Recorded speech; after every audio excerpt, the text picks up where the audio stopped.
You're listening to the Bible Uncut and Unfiltered. We believe the Bible doesn't need to be watered down or cleaned up to be understood. Our goal is to provide a healing place to discuss the questions you can't ask and the context you won't learn in church. I'm your host, Colin Connor. Now, on to the episode. Welcome back, everyone, to our journey through the biblical scroll of Nehemiah. Up until this point, the story has been moving pretty quickly. Nehemiah arrived in Jerusalem, he surveyed the damage under cover of night, rallied the people around a common vision, organized the rebuilding effort, and then has spent chapter after chapter responding to increasing opposition. And every time the walls get a little higher, the resistance gets a little louder. So as we open up chapter 5, you would probably expect more of the same. And you might be thinking, oh, Sanballat's probably back, or Tobiah, or some other foreign entity. But instead, the story kind of just comes to a screeching halt here. And not because of any enemies, but because the people building the wall are starving. It's a really insightful narrative decision.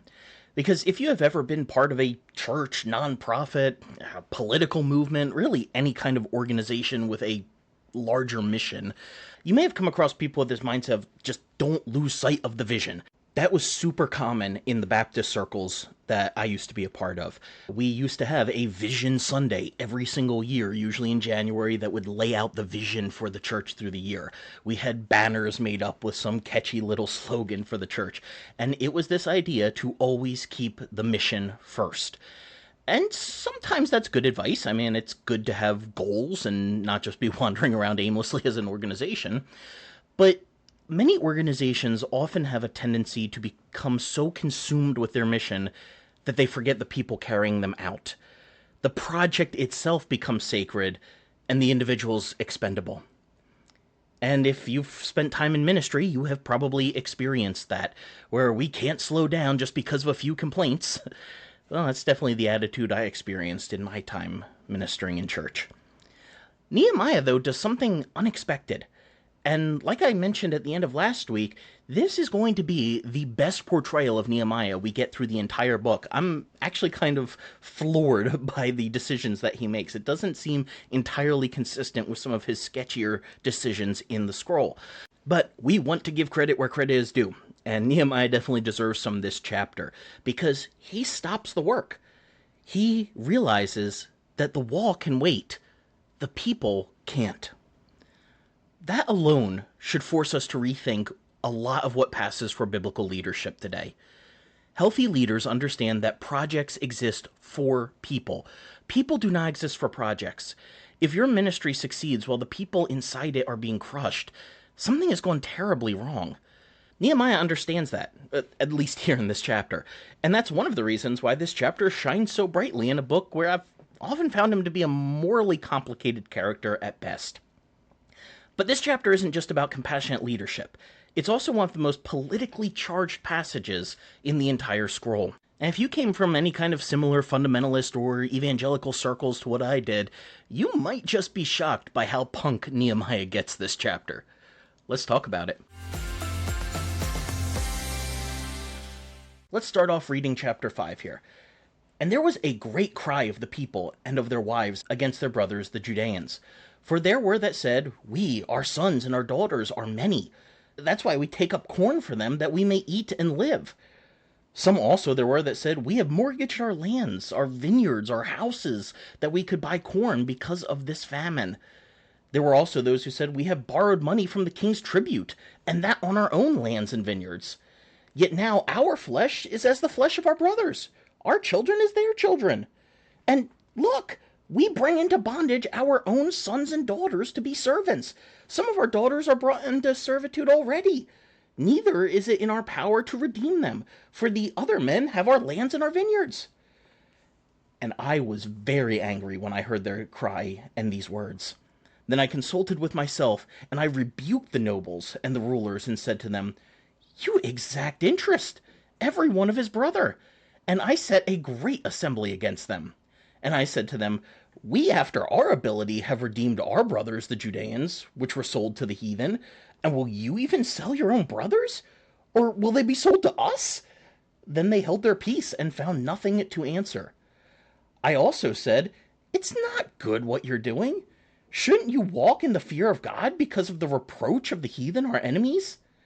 I likewise, and my brothers and my servants, might exact of them money and corn. I pray you, leave off this interest.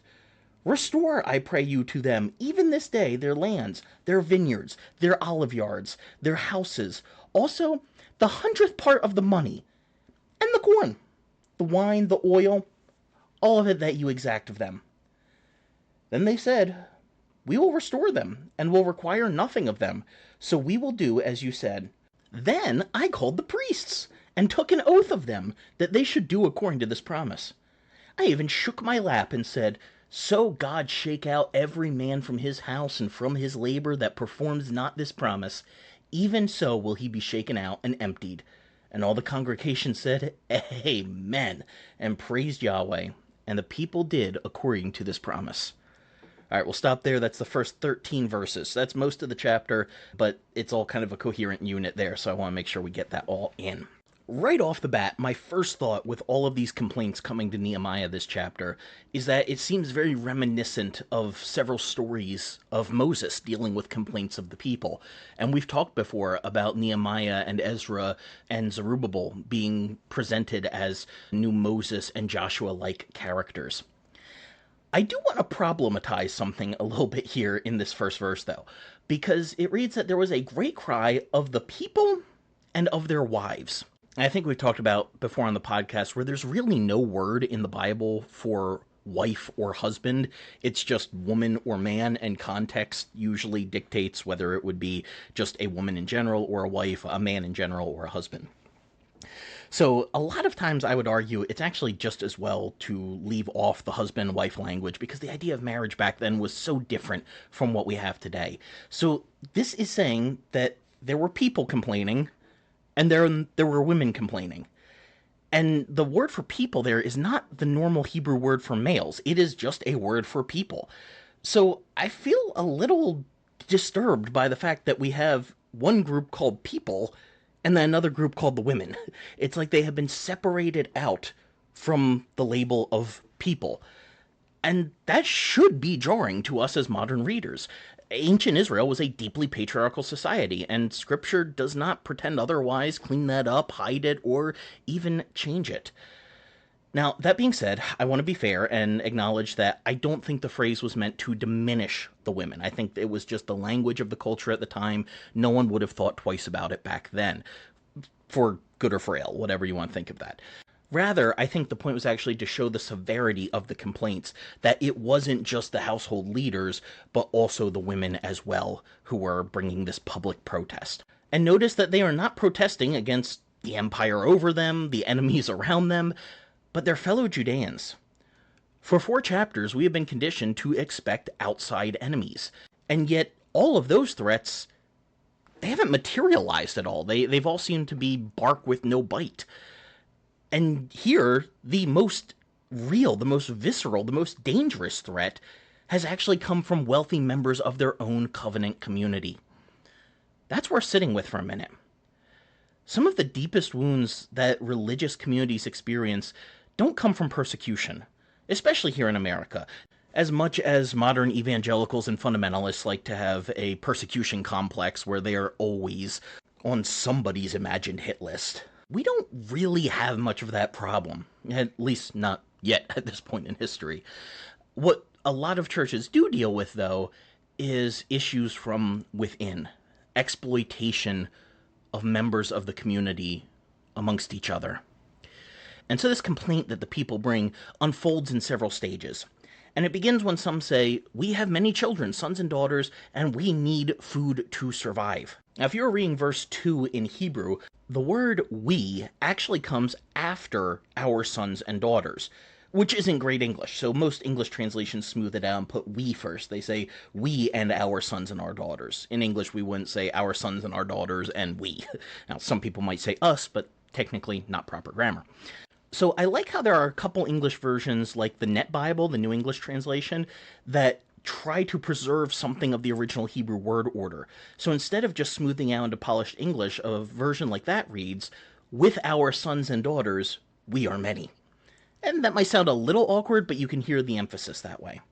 They're not just saying they're a large family. They're saying, look around, we have so many mouths to feed. And surprisingly enough, the King James seems to be one of the only English translations that doesn't really explain the urgency here, because King James reads, therefore we take up corn for them. Like, okay, yeah, that's what happens when you have a big family. You buy food for them.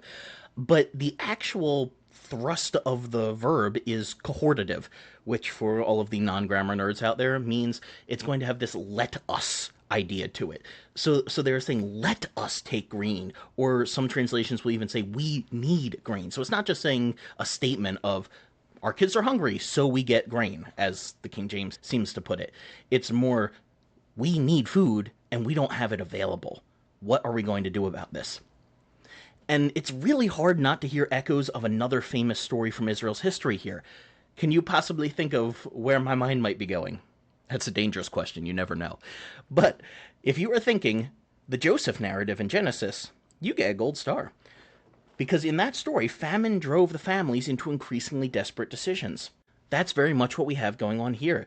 These people have spent their money. Then they've sold their livestock, then their lands, then eventually their own children just in order to survive. That is a haunting narrative.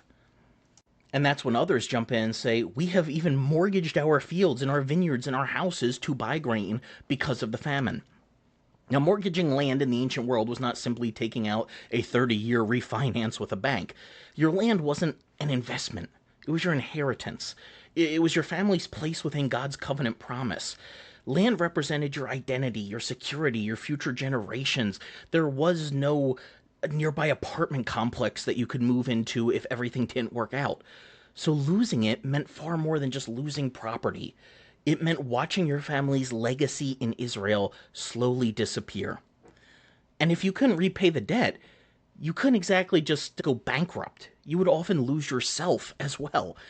Debt slavery was one of the primary mechanisms by which much wealth was accumulated in the ancient world. And remember, ancient slavery in the time of the Bible was not quite the same thing as what we think of with transatlantic slave trade in our recent history. They are not one for one. It was not race-based chattel slavery. It was not usually permanent ownership of someone else. It was more until they work off their debt. However, as you can imagine, usually the creditors were sleazy people who made sure that the debts could not be worked off in a lifetime. So we don't want to sanitize it either. You still lost your freedom, probably for the rest of your life. Your labor belonged to someone else. Your children could be taken into servitude. And you were still trapped in a system where poverty could literally cost you everything, including your own autonomy. Verse 3 in the King James mentions that there was a dearth. That's an older English way of saying famine. In verse 4, people come with another complaint, and this one has to do with the empire's taxes. Because on top of not having enough money to pay for just basic food for survival for their families, and on top of having to mortgage everything, including themselves, they have also had to take out extra money to pay what is called the king's tribute. And so the taxes demanded by Persia are going to take a big role in this chapter.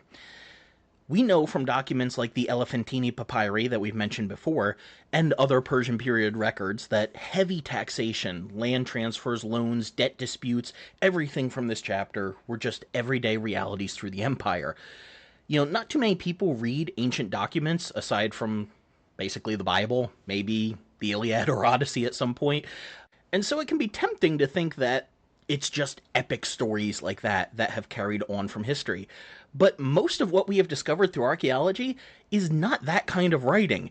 It's actually just a lot more mundane things like shopping lists or children's school lessons or payment plans for a loan. And we have those sorts of documents from Elephantine right around this same time. So Nehemiah isn't describing some uniquely Judean problem. He is describing ordinary life under imperial economics. And commentators debate the exact interest rates that people would have paid during this period. I have seen everything from 20 to 30%, with some even saying possibly 40 or even 50%, depending on the loan and circumstances. Achaemenid period economics is not my area of expertise, so I have not really been able to trace down any definite numbers in that area. But regardless, once you're talking about interest rates that are even 15 to 20%, The precise number almost stops mattering. Whether it's 20, 25, or 45, you are watching people spiral into debt that they have almost no realistic hope of escaping. What's fascinating, though, is that as quickly as the king's taxes are mentioned, they no longer become the main focus, because the conversation is going to shift entirely toward the local nobles. Now, politically, that's actually really smart, because it's much safer to criticize local collaborators while leaving imperial power further upstream untouched. That is how empire tends to function. A couple centuries later, Rome is going to do something pretty similar. Roman governors aren't really the ones going around collecting taxes personally. They work through local client governors like Herod or local aristocrats and tax collectors who become this public face of oppression, while the actual imperial leaders remain comfortably distant.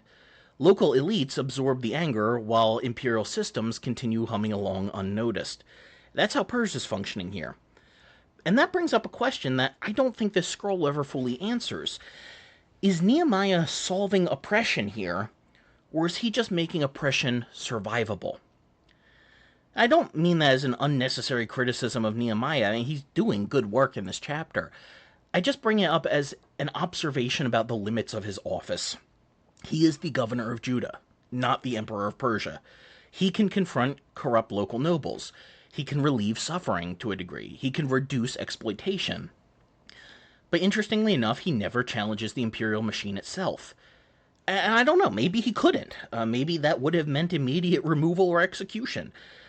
But still, the question lingers beneath the surface of the chapter and invites us to think more deeply on it. So the people here aren't suffering because they're lazy. That's important. They are suffering because famine, taxation, and predatory lending have converged into a perfect economic storm. And one of the things that I want to make sure we point out in this chapter is how thoroughly this challenges simplistic retributive theology. If you have heard in church, like I did, that hardship is either God's punishment or God trying to teach you a lesson, this chapter, and several others in Scripture, become kind of problematic. Because these are people who left exile. They are rebuilding Jerusalem. They are participating in this restoration project. By a prosperity gospel metric, things should be going wonderfully. But instead, there's famine, and debt, and lost land, and children entering slavery. So maybe, just maybe, not every hardship is divine punishment. Maybe sometimes people suffer because economic systems fail them, or because governments fail them, or because wealthy people exploit moments of crisis. Sometimes tragedy isn't a lesson. It's just simply tragedy. And in those cases, faithful people are called to respond with justice rather than explaining away that that's just how the system works. So the complaints reach their climax in verse 5, and it is a powerful statement that these people bring. And I honestly did not understand just how forceful Nehemiah 5:5 is until I read it in other versions. The King James reads, "Yet now our flesh is as the flesh of our brethren, our children as their children." But let me turn to the Message Bible for a really profound translation of their message. It reads, "Look, we're the same flesh and blood as our brothers here. Our children are just as good as theirs. Yet we are having to sell our children off as slaves. Some of our daughters have already been sold, and we can't do anything about it because our fields and vineyards are owned by someone else." In other words, we are made of the same stuff you are. Just because we didn't have the same privilege, the same parents, the same economic opportunities, just because we didn't take advantage of people when given the chance, does not mean that we deserve less, or that our children are less valuable. You don't get to look at your sons as precious and mine as expendable. I can think of some groups in America that have been saying the same thing for years now. Maybe one day we'll get the picture. It's a striking argument because it levels the playing field before Nehemiah ever enters the scene. The poor here are not asking for charity. They are demanding recognition of something that should never have been forgotten in the first place: their equal dignity and right to a survivable life. And again, I see callbacks to Exodus here. The nation exists because God heard the cries of enslaved people and liberated them from Egypt.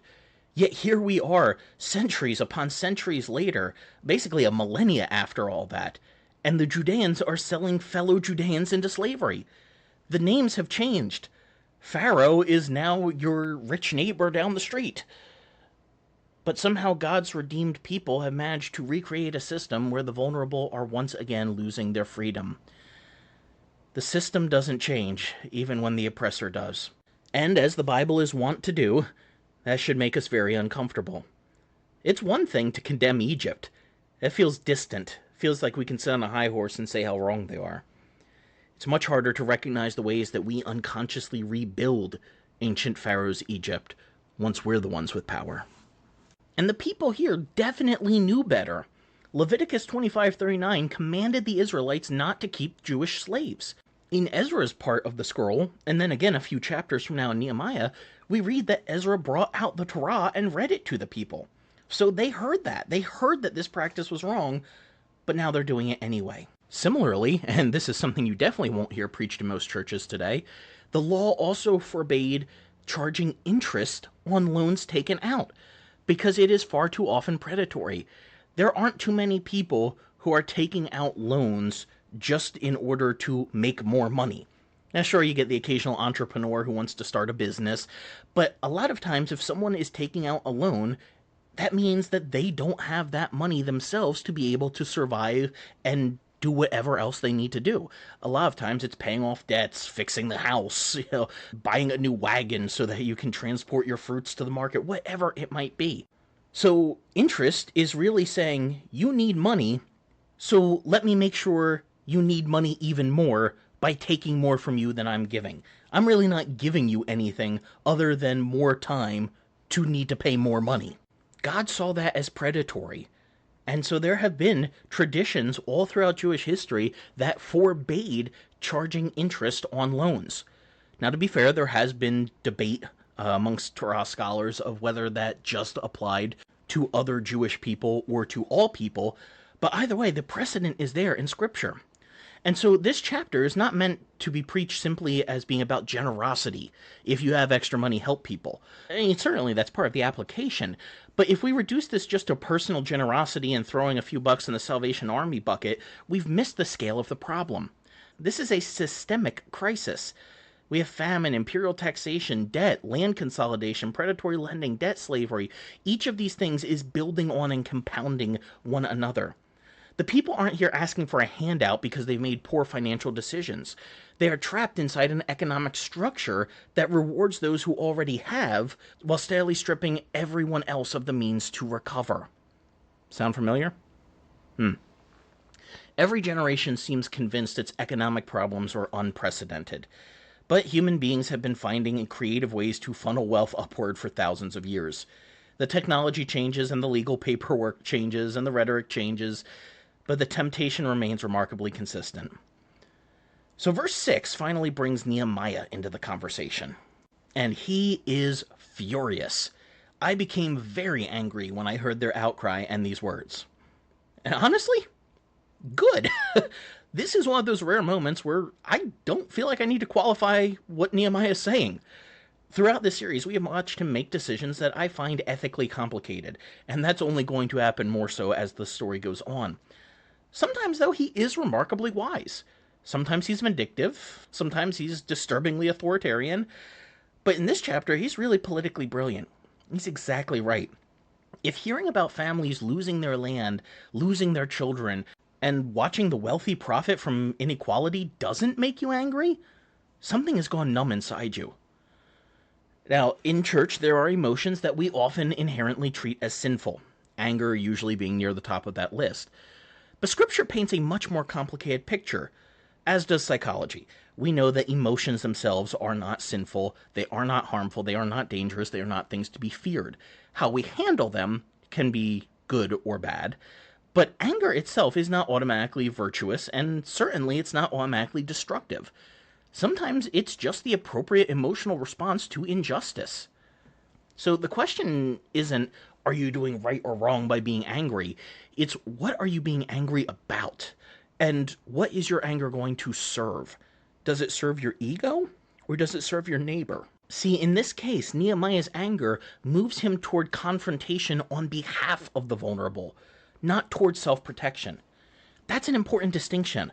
Too many politicians and preachers today use fear of the other to encourage anger at your neighbor instead of at people who are actually causing harm. So what's the next step? Well, that's verse 7. Nehemiah thinks over it carefully and rebukes the nobles and officials. I think it's actually a really important detail that he thinks over it carefully, because that means that what comes next is not just him exploding in a fit of emotion. We are not usually at our wisest when emotions are running high. Now, again, there is nothing wrong with emotions, and they should absolutely have a place in our lives. An emotionless life is a dull life. And yet, particularly when dealing with other people, we do well to pause and to consider if maybe we're missing something first. And that doesn't mean that no emotion can come out when we address an issue. As we are going to see, there is absolutely still emotion to be read in Nehemiah's voice. But he pauses first to make sure that he is being fair about it. And what's his solution? Well, the end of verse 7 says, I set a great assembly against them. He forms a mob. I love this. He mobilizes the public when the people with money to burn can't be bothered by people who don't even have newspaper to burn. So anyone who says starting a riot isn't biblical apparently hasn't read this chapter. He is organizing public accountability. He refuses to let this remain a private disagreement between elites behind closed doors. He brings the issues into the open where the community can witness it together. This is one thing that I actually really appreciate about social media today, is people who care about local political concerns can actually bring them into the public eye more. And that's really what he's doing here. Public protest is not unbiblical. Public accountability is not unbiblical. One of the healthiest things Nehemiah does in this chapter is refuse to let the leaders negotiate in secret while the vulnerable continue suffering in silence. Transparency is part of justice. And the complaint that Nehemiah brings against the leaders of the people is you are exacting interest, the old King James says usury, same thing, against your brothers. Now, this does not necessarily mean your literal brothers within your own family, but your kinsmen, other Judeans. And this is not just an economic complaint. This is not a debate between capitalism or socialism. This is covenant fidelity versus covenant violation. The Torah had already addressed these situations centuries earlier. Like I said earlier, Exodus forbade taking interest from the poor. Leviticus 25 prohibited treating fellow Israelites as permanent slaves. Deuteronomy commands periodic debt release. The issue is not that the wealthy are successful. That's fine. The issue is that they became wealthy by violating the very covenant they claim to uphold. So, ironically, Nehemiah is actually far more conservative than many people who would call themselves conservatives in America today. He was following the laws of his land to a T and saying we need to get back to this where we are actually paying attention to these laws that were meant to care for the people. We are getting to a point in our society, well, I was saying this in Nehemiah's voice, but I guess you could hear it in mine as well today, where the wealthy and powerful people, often the same thing, are creating systems that serve themselves instead of normal people. And I realize most of you listening are probably not uber wealthy people or huge business owners or anything where you are in a place to do what some of these people back then did. But if you are listening to this right now, that means you have a phone or a computer or a tablet or some way of listening to a podcast. And that means you have more resources just with that than many people in the world, and sadly even here in America, have. So the point is for us to make change in the ways that we can in our own areas of influence.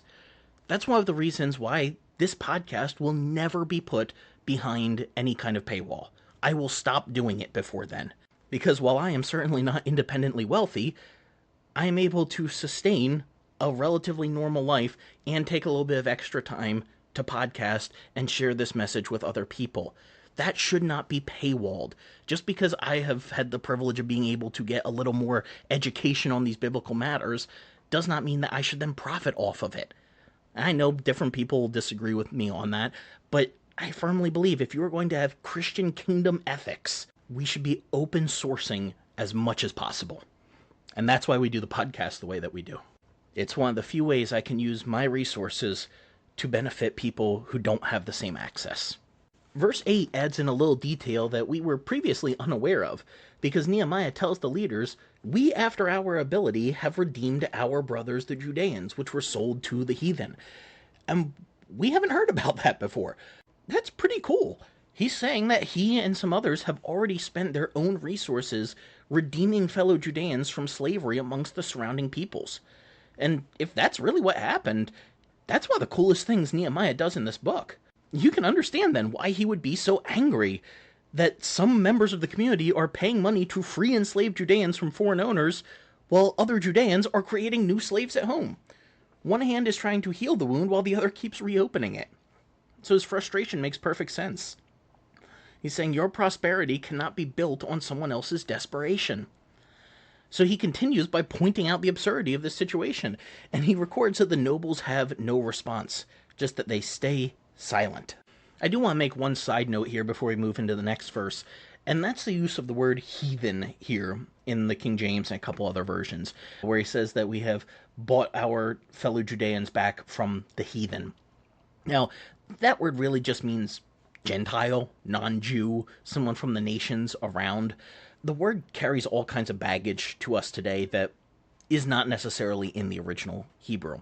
Yet it still made me realize how Nehemiah is thinking in terms of a good us versus a bad them. So the therapist in me wants to point out that we can build up our own cause without putting others down. But politicians and preachers have not exactly been known to be good at that, either now or apparently 2,500 years ago.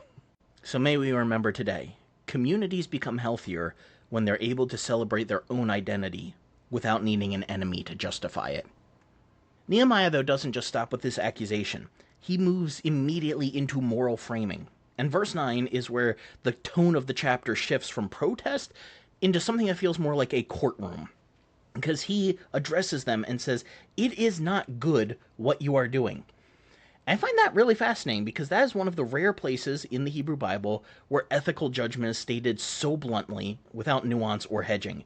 It's not, this could be better, or this is suboptimal leadership. It is a very strong moral verdict that matches the exact same words God used back in Genesis at the very beginning, saying it is not good for this human to be alone. So it almost seems like Nehemiah is in the place of God here, determining what is good or evil for his community.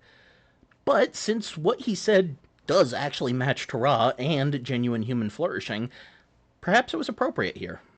Therapist me does want to make one more comment here in this verse, though, because Nehemiah frames his critique in a very particular way that bothers me just a tiny bit. I get it, but it still bothers me. Let me explain why.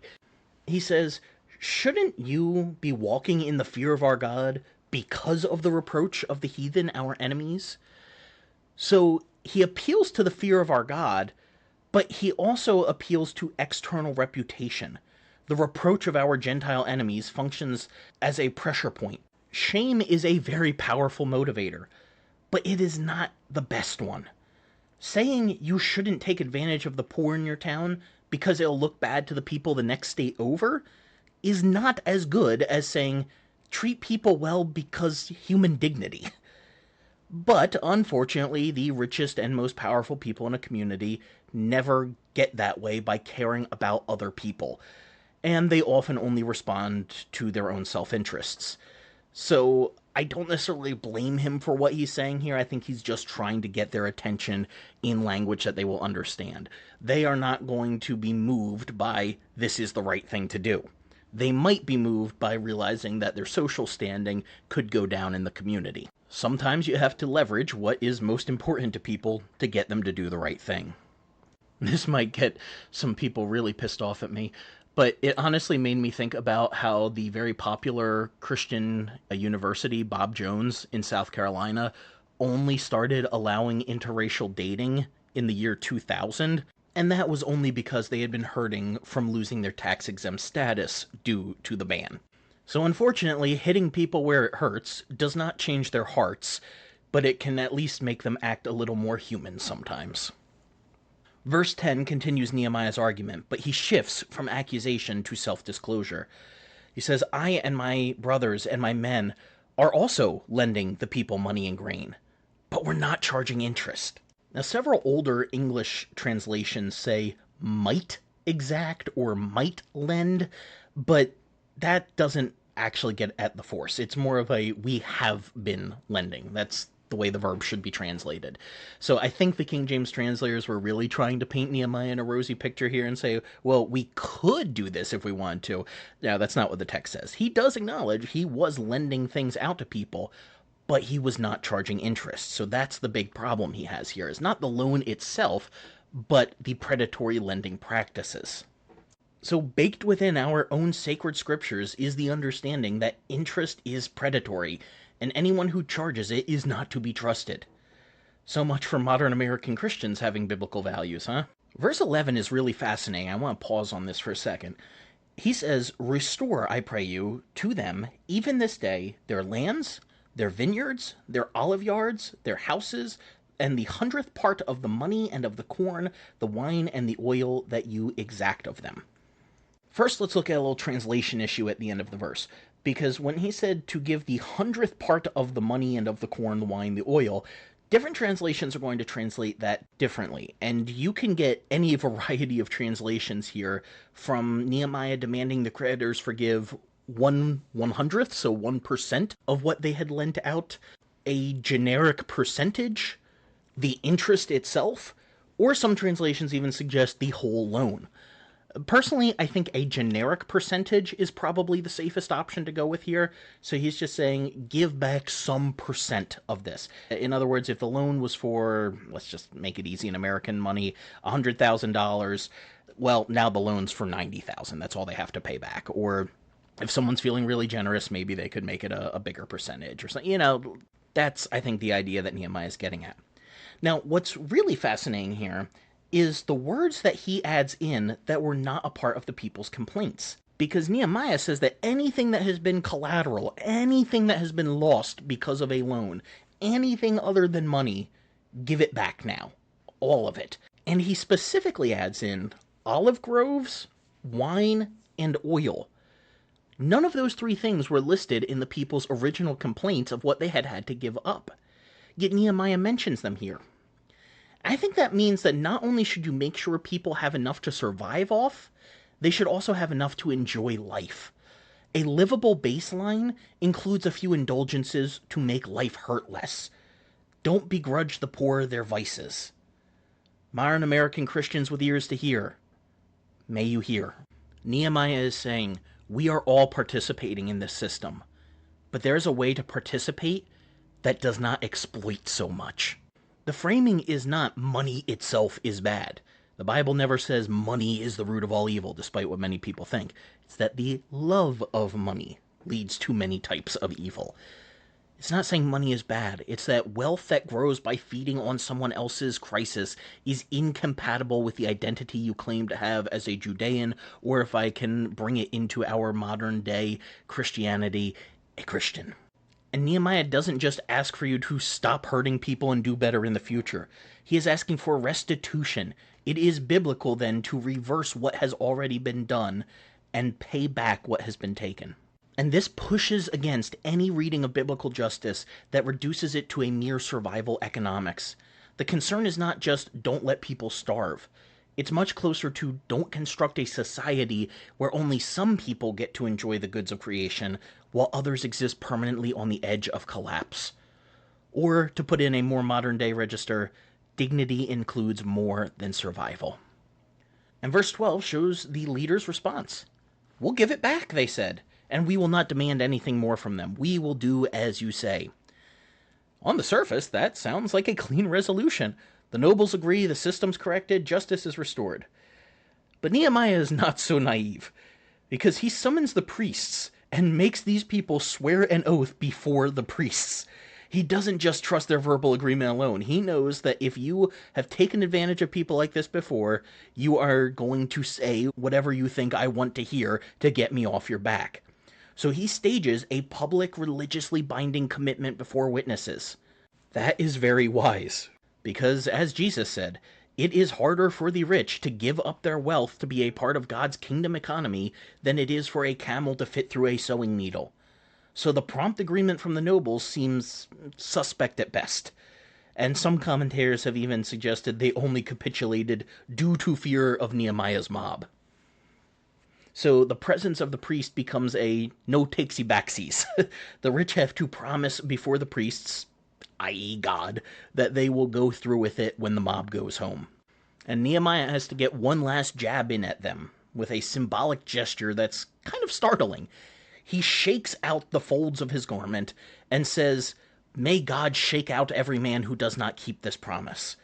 I like how the Message translates it here. "Then I emptied my pockets, turning them inside out, and said, so may God empty the pockets and house of everyone who doesn't keep this promise, turned inside out and emptied." In other words, if you go back on this in any way, or don't make the restitution you're supposed to, I hope God makes you poorer than the people that you took money from. Nehemiah is really acting in the role of a prophet here in this chapter, which is kind of surprising because that is not a role that he seemed to have. But it could very well be hyperlinking him back to Moses again. Verse 13 records the assembly's response. They all say amen and praise Yahweh. And that amen is not just casual agreement. It is covenant language again. It is an invocation that says, let what has been said become binding reality. They are calling God as witnesses. Oh, before I forget, the word for shaking out what he does with his robe here is actually the same word translated overthrow to speak of God's overthrowing the Egyptians in the Reed Sea back in Exodus. So it's pretty forceful. And what a couple older English translations like the King James have as congregation, that's a bit too churchy of a word for me here. I mean, it's not wrong, it's just that that English word has come to only really be used in church settings. Really, the word means assembly. It's actually from the same root word where we get the speaker of Ecclesiastes' name, Koheleth. So, similarity there. Note how, through all of this, the forgiveness of debts should lead to a praise of Yahweh, not speaking against it in his name, as so many churches have done in our recent history. And Nehemiah is willing to stop the entire rebuilding project in order to make that point unmistakable. Okay, I know we have had a lot here just in these 13 verses, and I'm sure some feathers are pretty ruffled. But hey, take it up with God. It's his word, not mine. Let's take a quick break and we'll finish out the chapter.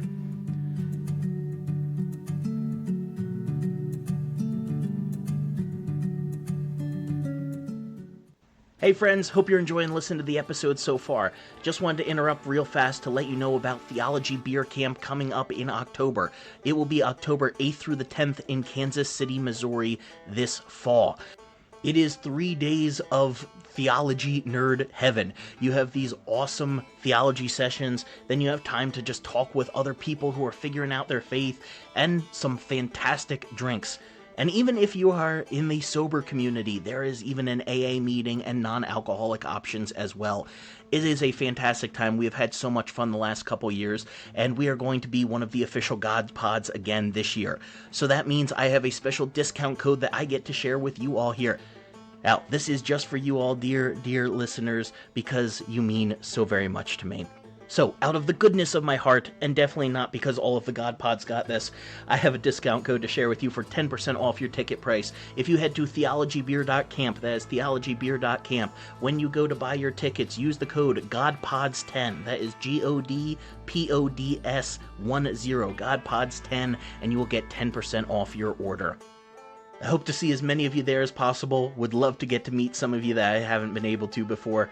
Remember, it's October 8th through the 10th in Kansas City, Missouri, theologybeer.camp. GodPods10 is your discount code for 10% off. All right, let's get back to the episode. Verse 14 picks up, "Moreover, from the time that I was appointed to be their governor in the land of Judah, from the 20th year until the 32nd year of Artaxerxes the king, that is, 12 years, I and my brothers have not eaten the bread of the governor. But the former governors that had been before me were chargeable to the people, and they had taken of them bread and wine, beside 40 shekels of silver. Yeah, even their servants bear rule over the people. But I didn't do that, because of the fear of God." See what I mean about this being a little too pious? Indeed, I also continued in the work of the wall. Neither bought we any land, and all my servants were gathered together to the work. Indeed, there were at my table 150 of the Judeans and rulers, besides those who came to us from among the Gentiles that are about us.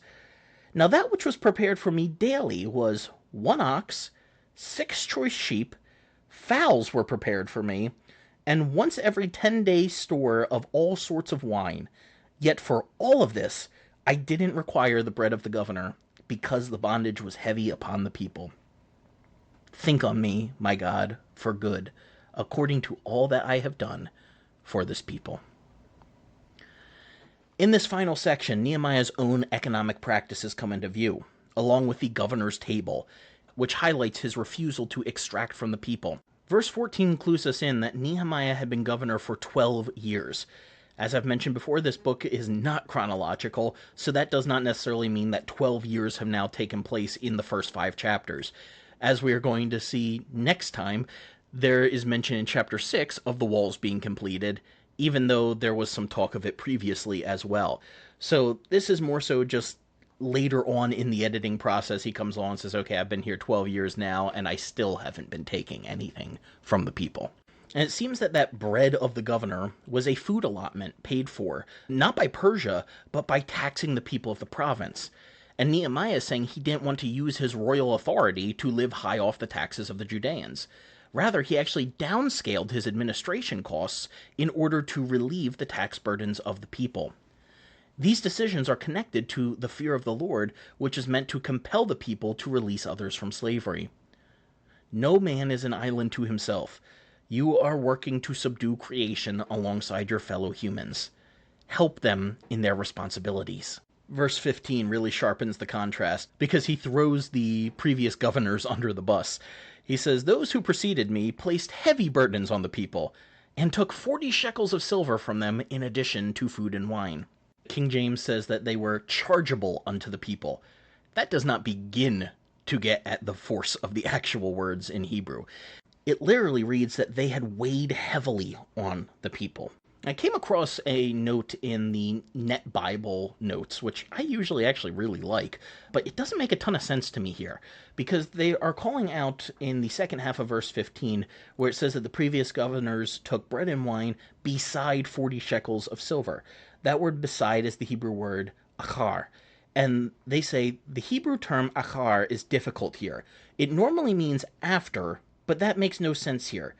Some scholars amend it to achad and supply the word day, which yields the sense daily. 40 silver coins a day for food and wine. Now, I have several English versions open here in front of me, and only 3 of them go for daily instead of beside. I'm really not sure where they were coming from with that thought process, because a shekel is actually a measure of weight. It's kind of hard for us to look back and see exactly how much that would have been in today's money, because it's not like you can easily just say, oh, it was $5 or $50 or 100 or whatever, because it was weight, and the value of that weight changed over time. So if you just look up what is a shekel worth online, you're going to find anything from a day's wages to a month's wages. And again, it changed depending on the time and the place and who was in power. But I tend to think it would have been a little bit lower on that end, because who would have had 40 months' wages laying around that they could just pay in taxes? Most people today don't even have 3 and almost a half years worth of salary sitting in the bank that they could just give away in taxes. So I tend to think the shekel is probably a little bit on the lower end there. But I mean, even if we assume it was 1 day's wage, that's 40 days, almost a month and a half's worth. That is an additional tax on everything else that we had talked about before. That is a lot. And no matter which route you go with this, I think the idea is just that it's saying in addition to the bread and wine that the former governors had required from the people, they also required 40 shekels of silver on top of that. So I'm not quite sure why the Net Bible saw a problem with that. Just a good example of why it's useful to have multiple translations and resources available that you can look through. Even the reliable ones don't always get it right. The end of the verse reads that even their youths lorded over the people, that they basically dominated, they flashed their power at the people. In verse 16, Nehemiah says that he didn't buy any land. That seems to be connected to the previous debt slavery. People might be forced to sell their ancestral land cheap to pay off debts, and Nehemiah refused to take advantage of that. But he doesn't just refuse to extract from people, he actually actively absorbs costs for others. Verses 17 and 18 are absolutely insane. They list his menu every day for 150 people, plus some additional others. We're not given that number, but let's just throw out a number and say 200 people that he's feeding every day at his table. And he starts by saying that every day they slaughter one ox. That is a full-grown bull, an adult male cow. Do you have any idea how much meat can come off of one cow? A whole lot. And then 6 sheep. And not just some scrawny leftovers, 6 choice sheep specifically. The best that they had. And he says, also fowls were prepared for me. Now, we have no idea how many or what kind of fowl, but I guess the guys really love their fried chicken, And then once every other week, they got a massive shipment of wine. Yikes! That is a crap ton of food. And yet the abundance is not presented here as something to hoard or display. It's something that actually carries responsibility. Or to put it in simplest possible form, leadership is not measured by what you can take, but by what you are willing to absorb for the sake of others. Government leaders are supposed to give everything and ask for nothing. That is the ethical center of this section.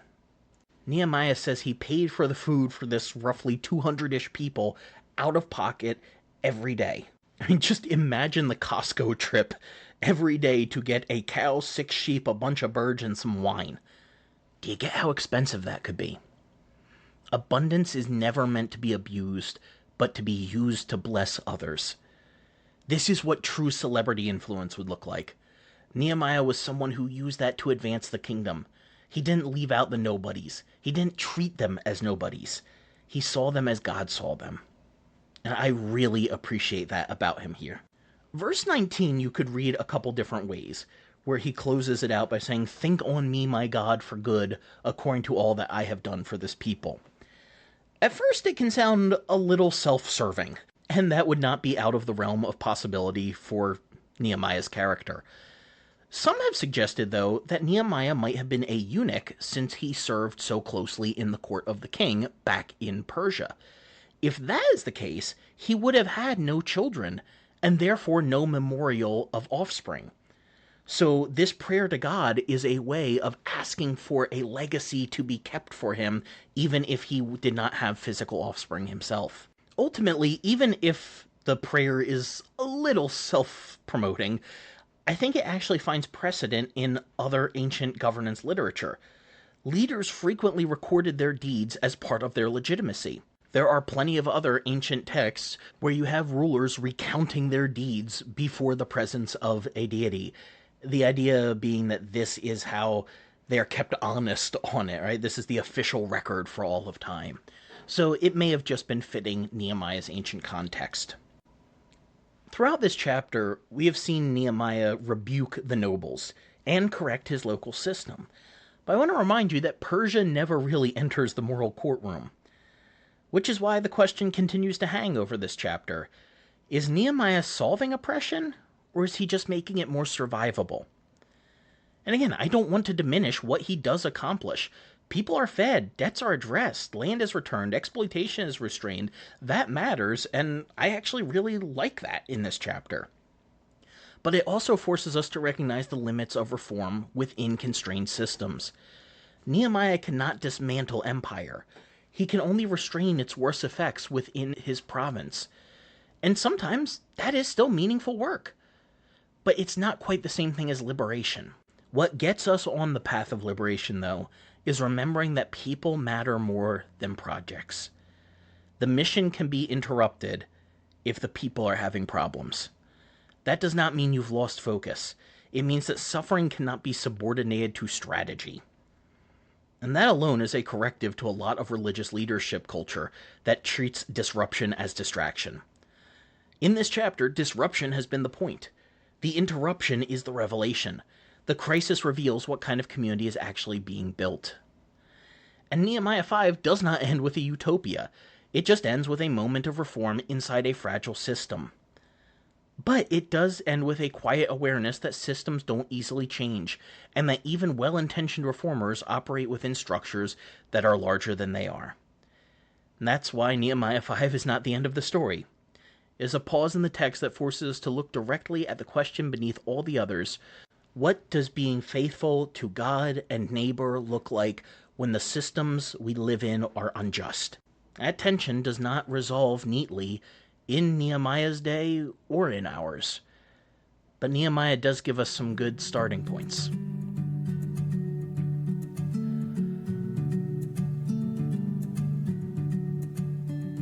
Overall, this has hands down been the most glowing portrait of Nehemiah in the whole scroll. Even I admired his actions here. It almost seems too good to me, like he's trying to write the official records so no one else's version of events is seen as legitimate. And given his questionable actions throughout the book, I have a little bit of a hard time believing that he really was this generous and that he didn't include any spin at all in this account. But people are complicated. Maybe he did. Either way, we would do well to learn from his example in this chapter and give our abundance to help raise people up around us to a better quality of physical existence here and now. I do want to share one thing with you before we close out today, and it's about being open to change and growth as you study Scripture. I keep all my study notes in Logos Bible software. I've talked about before, it's a program I've used for over a decade now. So sometimes I can see a progression of how my own thoughts on a passage have changed over time. And as I reviewed my old notes on this chapter, I was honestly kind of appalled at how quick I was to put down the complaints of the people, villainizing them for distracting from Nehemiah's work. I wrote things like, "Notice that no building takes place in this chapter. No work gets done when complaints are made." I was so quick to shut down legitimate issues and spiritualize it so that the pastor could get his way. But since I was a pastoral major and all my mentors were IFB pastors, that's the indoctrination I had. We were told that we were serving people, but really we were trained to see the people as roadblocks to our own vision. Maybe if you don't treat them that way, they won't be so troublesome. It should be people working together against problems instead of seeing other people as the problem. And that's why it's so important to keep learning and adapting as you study Scripture. Because as much as we like to think we have the one true right way to read a text, a lot of times our views are far more shaped by our own cultural context than we would care to admit. We have to be careful to hold our interpretations with open hands and be willing to change when we realize that that might not be what the text is saying. Now, on the note of previous Nehemiah study, when I first preached through the book, I called the series Living a Black and White Gospel in a Gray World. And my goal back then was kind of similar to what it is now in the podcast. Introduce you to the complexities of the Bible. There are so many Christians who approach these texts expecting black and white answers, who then get flummoxed when the text responds with gray. The next chapter is a great example of that, as we get some very complex characters, some odd chronologies, and difficult choices with no easy answers. But until then, stay curious and keep asking questions about the Uncut and Unfiltered Bible. You've been listening to the Bible Uncut and Unfiltered. We hope we provided a healing place to discuss the questions you can't ask and the context you won't learn in church. If you enjoyed the podcast, would you take a minute to share it with a friend? You could also rate and review on your podcast app. If you'd like to donate to keep our work going, you can go to our website, thebibleuncut.com, and click on the Support Us tab. While you're there, check out the recommended resources and blog where we post show notes and other articles. Thanks for listening. We'll see you next week.